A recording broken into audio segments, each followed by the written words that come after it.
Okie dokie, welcome back to the show. Mythea Kingdom Team Killing Gogokin presents. Thank you for watching my show. We're gonna be right back. So this is probably one of the year-end shows for 2015. I wasn't around for about maybe 4 months because I was too busy studying. Get the whole degree and stuff and get a good paying job. Um, but I'm back online. I'm back online. You guys probably seen my environmental videos. Thank you for watching. Once again, this is a shout out to Chip Chipperson. Thanks for it's a really good boost to say from you to say that I've inspired someone else to be environmentally friendly. We need to fix the environment and whatnot, and we can do this. We can save this planet. Just recently, I've been watching the show, the British sitcom, not sitcom, but soap opera. What's that show called? The one with the brick buildings. Coronation Street. I'm starting to watch Coronation Street and gonna take next semester off a bit because I'm getting ready for an ayahuasca trip. I'm watching videos about ayahuasca and how it's changing people's lives and stuff. So who knows? Maybe I'll be able to understand how my actions during these games, my unfriendly actions during these games, are making you guys honestly feel bad, and I become more empathetic. Not. Okay, so let's begin with the team killing here. I'm not in a good position to actually strongly team kill because we instantly started a war right off the bat, and I couldn't explore, I couldn't land, couldn't cast paradise spells. But so from what I've got, I mean, I've seems like I've got a pretty good thing going here. A pretty good system going here. Let's see if we can find some ghostly shadows. This person's been on for 45 minutes ago. 75 Morata. Morata hasn't been on by 1 day, so ciao Mitora. Ciao Gummy, ciao Hogan. So Yorkhotel Edmonton. Well, if you guys do a Google search of this crack house in Edmonton called Yorkhotel, during the turn of the century, as this country was being built, this ancient city in Western Canada was being built. It was actually a high-tech building. It was not actually high-tech, but it was actually state-of-the-art hotel back then. This is back when Edmonton and Calgary were pretty much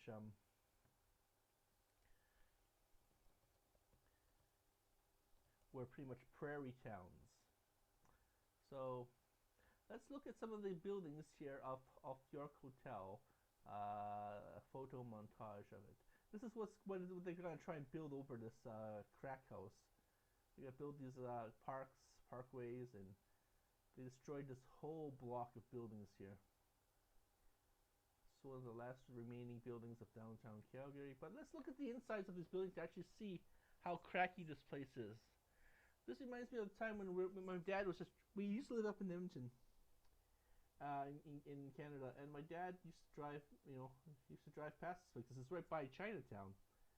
And the sign actually said Yorkhotel, but they must have tore it down. This is how it was back in 2012, like maybe 3 years ago. This is the workshop.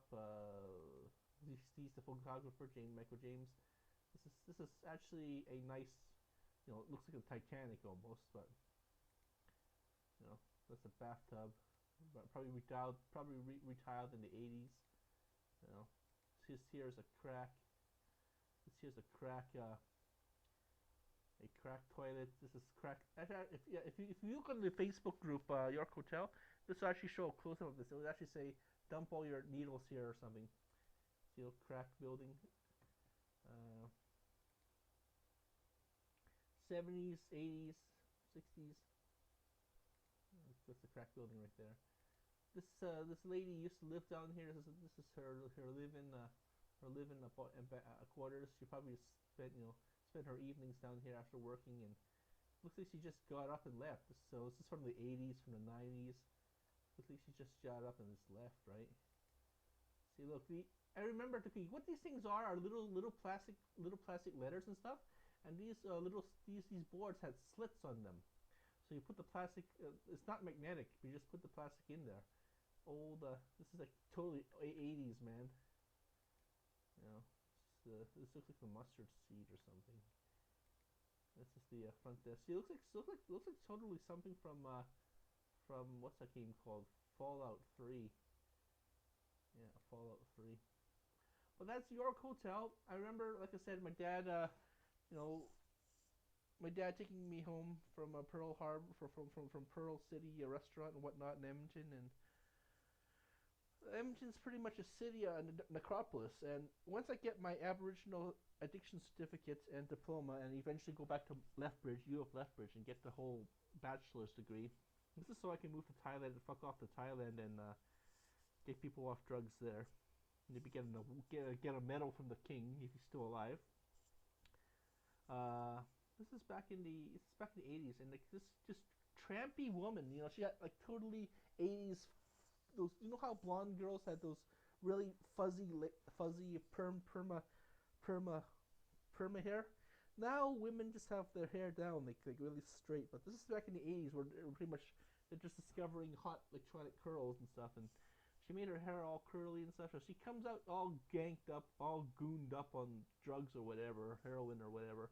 And she comes up to my dad's car and says, "Can you give me a lift to York Hotel?" But the thing is, we're right beside York Hotel. Isn't that crazy? So, anyways, let's see what we can do here. Let's see who we can burn down of our own team killing, and cast ghostly shadow. Cast ghostly shadow. Okay, whatever. Cast ghostly. Cloudy with chance of meteor showers. Okay, fine. Pew! Boom! Pew! Pew! Pew! Boom! Pew! Boom! Pew! Boom! Pew! Pew! Boom! Pew! Boom! Pew! Pew! Boom! Then we're gonna cast a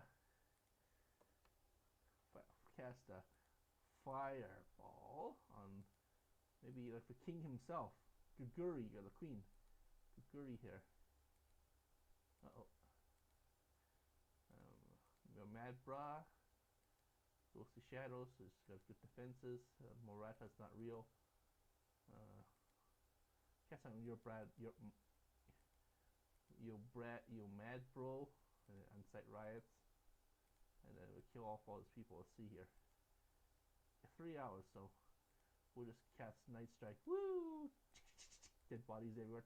18 people. That's no good. All dead bodies. Oh, fuck you, little brat. Yeah, I'm mad. I'm mad that you don't got anything for me. So let's kill off all your Night Strikes here. Dead bodies. Ninjas. Fighting through the night. Ninjas going. There we go. It's not much, I know. I mean, I'm just coming back to the game, so. I'm just coming back to the game. What the fuck are you doing? Ghostly Shadows. Bum, bum, bum, bum, bum. He's attacking us. Ghostly Strike. Learning experience. What the fuck are you doing? He's attacking us.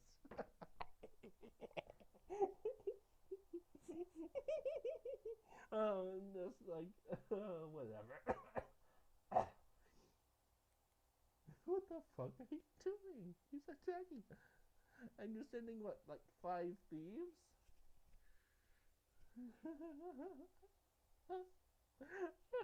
What the fuck are you doing? He is attacking. He is attacking us. He's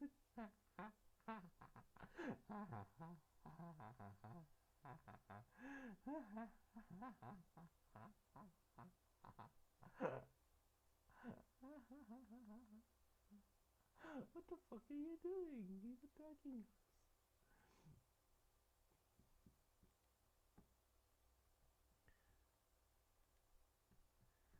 Like I said, there's not much to do here. I don't have much forces to work with. I'm weaning myself off Cerical tonight. These past 5 days and stuff, so I have to report to the. I have to report these developments over to the Blue Morpho ayahuasca clinic. Who they're willing to treat people who are not full out schizophrenic, as most ayahuasca clinics, shaman work or healing centers, healers won't do. Blue Morpho will try and help you. That is, if I'm not too schizophrenic. So I have to prove that I'm off Cerical. I'm gonna miss the dreams of Cerical, but like I said, I'm having nightmares of my studies and whatnot. I'm actually having nightmares of me writing papers late into the night. But if those papers will give me a minus at least, or B plus, then this will give me a chance to. Hopefully, this will give me a chance to join the reserves, get a pension going. The pension will fund my adventures in Thailand or Costa Rica or someplace warm and someplace that's still democratic. I want to live in a country that's democratic, or westernized at least. Gave it a good go trying to help the planet Earth. It's not. I can only go so far. As wizards, you can only go so far. This is a lifelong process that's begun 100,000 years ago, and hopefully, God willing, inshallah, there'll be 100,000 more years of humanity left on this planet. If we're all out off this planet by then we deserve everything we get. Who don't? It's gonna be very painful, but if we can manage to deacidify the oceans, the plant life underneath the oceans, such as the seagrass, which ironically began on land, which went into the seas, evolved into the seas. I'm not sure how that happened, but these seagrasses evolved under the ocean. This increased our ocean's chances by 20% to capture carbon dioxide. We could have a fighting chance. It'll be a much different world, but at least it'll be a fighting chance. We've learned to live with, even among the Caucasians who are very, very sensitive to light, to UV light. For example, my brother's girlfriends, they usually have light problems, so I have to. So as family members, you have to be aware of that. We have to take care of our family members. Sometimes a family member cannot eat shrimp, cannot eat peanuts, so we have to be aware of that. Family take care of family, that kind of thing. Boo boo boo. In this case, our ozone layers are growing back. It'll take many moons for it to 12 moons per year. So yeah, take many, at least 200 moons, 100 years for it to no. 4 years is 100 moons. 12 times 4 is 5, 6, 5 moons? I don't know. I'm thinking quarter of a century here, but I'll do what I can. Yeah, that's all I can do. So all you can do in life is do what you can. I'm sure there'll be some wizard, some psychologist, or some engineer down the future who unfuck this planet up, but